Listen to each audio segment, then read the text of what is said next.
On the 5th of January 1946, a German general major was walked out into the centre of Leningrad, to the gallows alongside a number of other condemned war criminals. He was the most senior of those to be brought to their deaths inside of the Soviet city, that had suffered a great deal during the Second World War. But these men were not accused of crimes relating to the Siege of Leningrad, a brutal and savage, over 800-day siege of a major city that led to millions of suffering. These were Nazi war criminals who had been accused of committing horrific crimes across the Soviet Union following the German invasion of their lands. The German army and the SS would commit scores of atrocities across Soviet territory, and civilians were slaughtered in their homes and inside of their villages. But what is the story of the executed German general of Leningrad? Join us today as we look at this, and to support our channel, please make sure to subscribe. Heinrich Remlinger was born on the 19th of March 1882, and he was the son of a foreman who worked in a factory. He was from a working class background, and what was surprising was that during the Second World War he would rise to the position of a general. This meant he was one of very few German generals who rose to the heights within the Wehrmacht and the German army who were of working class background. Remlinger had a long history inside of the military, and he would join a regiment in 1902 when he was around 20, and when the First World War broke out a decade later, Remlinger was a sergeant. He fought during the First World War well, and he would then in 1916 receive his officer's licence, and with this would then rise throughout the ranks of the army. At the end of the conflict he remained inside of the newly established Reichswehr, and he was one of 100,000 soldiers who were permitted to remain in the army as per the terms of the Treaty of Versailles. Germany were ordered to limit the size of their military following the First World War, and this led to other restrictions as they were seen as the main aggressors of the war. He was part of other regiments and divisions such as cavalry regiments, and Remlinger was then based in Württemberg and then Neustetten. He continued to be promoted and was made a lieutenant before then, in 1923 he became a cavalry captain, then a major, and then a lieutenant colonel.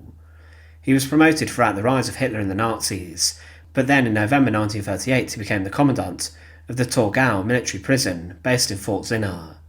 This was renamed the Torgau Wehrmacht prison, and it was one of the largest military prisons in Germany.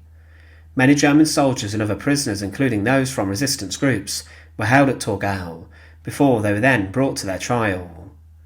It's believed that during the Second World War 60,000 Wehrmacht prisoners were held there, and those who were considered enemies of the Nazis were taken to the site, and throughout its time in operation many hundreds of prisoners were also executed there.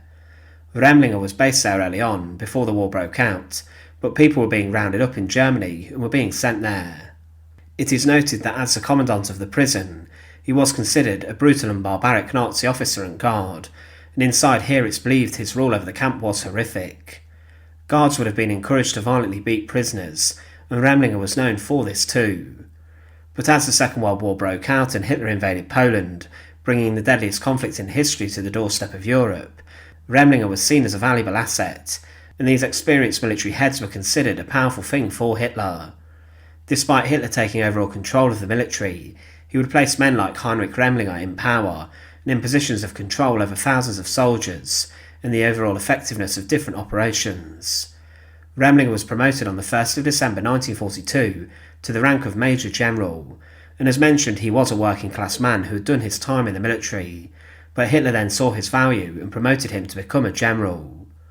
However, Heinrich Remlinger had been based on the Eastern Front, and he was known for being a brutal and barbaric military leader.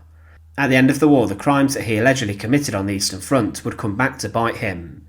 He was accused of many things, including organising 14 different groups and expeditions, in which his soldiers would rampage through the Pskov region during Operation Barbarossa. In this, many different villages and settlements were burned, and around 8,000 people were executed and slaughtered, many of these women and children, and documents confirmed and linked that Remlinger was involved in the area, and witnesses also testified against him at his trial. Remlinger was also accused of being involved in shooting 239 people in Karamim-Shevo, and another 229 who were driven into wooden barns and then burned alive. In Utogosh, 250 people were shot, and 150 people were then shot in another village, where 180 more were burned. But after being on the Eastern Front for some time, on the 1st of February 1943, he was transferred to become the reserve commander of the Oberkommando das Heers. He was based in France, and he would then months later become a field commander, before he was then transferred back yet again to the east in 1944, specifically to Budapest, where he became a base commander. He would be involved in the Battle of Budapest and was a fortress commander there. The city had been besieged and encircled for 50 days, and during this around 38,000 civilians died from starvation, and also executions which were carried out by the far-right Hungarian nationalists. The Germans throughout the siege would try a number of times to relieve it and push the Soviets back, but each of these attempts was unsuccessful. Hitler would ban other German commanders from abandoning Budapest or attempting to break out, and because of this around 30,000 Germans were killed, and following the end of the hostilities in Budapest, 11,000 German soldiers, including Heinrich Remlinger, were arrested and were taken as prisoners of war by the Soviets. But after he had been held in prison for some time, he would then be transferred across to Leningrad. Leningrad as a city suffered heavily during the Second World War, as it was besieged for 872 days. The German and Finnish blockade of the city cut off food supplies, fuel and materials, with rations sinking to a very low amount. There was cannibalism inside of the city, and Leningrad became the most lethal siege in world history. The city would also be heavily bombed by the Germans and by artillery, and much of it was left in ruins, but amongst the dead were 400,000 children under the age of 14. But Remlinger, along with 10 others, were tried inside of the city, and it's believed that these men were taken there almost for reprisal, and so revenge could be enacted in front of the people of Leningrad, who did suffer greatly. To those people in Leningrad, these German war criminals, including General Remlinger, were the worst of the worst, and many would have lynched them if they would have got their hands on them. But the trial inside of Leningrad related specifically for Remlinger's crimes that were mentioned earlier on the Eastern Front in the Pskov region. They related to the burning of villages, leading death squads to execute civilians, and causing chaos and evil wherever they went. Remlinger was tried alongside other war criminals who had been involved in these crimes, and because of this he was sentenced to death. The prosecution would also accuse the officers and Remlinger with the collective involvement of the 1940 Katyn massacre, which Stalin wanted to blame on the German Wehrmacht, despite the heavy Soviet involvement, and he wanted to distance himself from these crimes, despite the fact his army committed it. But on the 5th of January 1946, a huge gallows had been created in the square in Leningrad, near to the Konradyevsky market. The crowd was gathered near to the gallows for the execution of General Remlinger and the other German soldiers, and those who looked on thought it was justified. They had seen personally how the Germans had treated their families and friends, and they knew the horror that occurred in Leningrad. The large crowd looked on as the Germans were brought out. Remlinger was paraded in front of the crowd, and he was the only one of the condemned, 7 other men, who did not remain calm. He would look for a way out, but there was not one, and if he had broken from the executioner's clutches, then he would most probably have been ripped apart by the crowd.